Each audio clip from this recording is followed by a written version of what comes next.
নমস্কার প্রিয় দর্শক বন্ধু। বিধানসভা ভোটের আগে আশাদের আশা পূরণ, অঙ্গনওয়াড়ি কর্মী ও সহায়িকাদের বেতন বৃদ্ধি। আপনারা এটাও জানেন যে সামনে বিধানসভার ভোট এবং এটা মমতা ব্যানার্জির ভোট। আবার 5 বছর সিংহাসনে বা মসনদে বসার জন্য কল্পতরু মমতা হিসেবে বাজেট পেশ করেছেন, যে অন্তর্বর্তী বাজেট, সেই বাজেট পেশ করেছেন।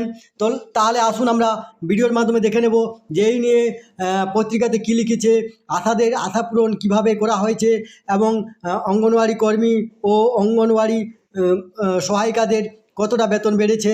তার আগে আপনারা অবশ্যই আমার চ্যানেলটি সাবস্ক্রাইব করবেন এবং সবার আগে ভিডিওর নোটিফিকেশান পাওয়ার জন্য সামনের যে বেল আইকন আছে সেখানে প্রেস করে নোটিফিকেশান অল করে রাখবেন এবং ভিডিওর সাথে লাইক কমেন্ট শেয়ার করবেন।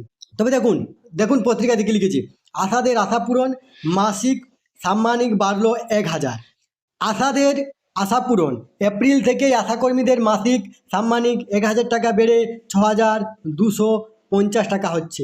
বৃহস্পতিবার দীর্ঘদিনের দাবি মেনে আশাকর্মীদের 180 দিনের মাতৃত্বকালীন ছুটি ও কর্তব্যরত অবস্থায় 5 লক্ষ মৃত্যুকালীন ক্ষতিপূরণেরও ঘোষণা হলো রাজ্যের অন্তর্বর্তী বাজেটে। জানুয়ারিতে আশাকর্মীদের স্বাস্থ্য ভবন অভিযানকে কেন্দ্র করে উত্তাল হয়েছিল কলকাতা। সেই সময় মন্ত্রী চন্দ্রিমা ভট্টাচার্য আশাকর্মীদের রাজনীতির ফাঁদে পা না দিয়ে ধৈর্য ধরতে বলেছিলেন। জানিয়েছিলেন, মুখ্যমন্ত্রী মমতা বন্দ্যোপাধ্যায়ের নজর রয়েছে আপনাদের প্রতি, না চাইতেই তো অনেক দাবি পূরণ করেছেন তিনি। দেখুন এখানে 180 দিনের মাতৃত্বকালীন ছুটি ও 5 লক্ষ মাতৃত্বকালীন ক্ষতিপূরণেরও ঘোষণা।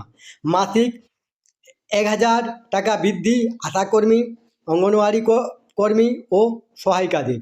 এই তথ্যটি আপনাদের সাথে শেয়ার করলাম। সুস্থ থাকবেন, ভালো থাকবেন, ধন্যবাদ।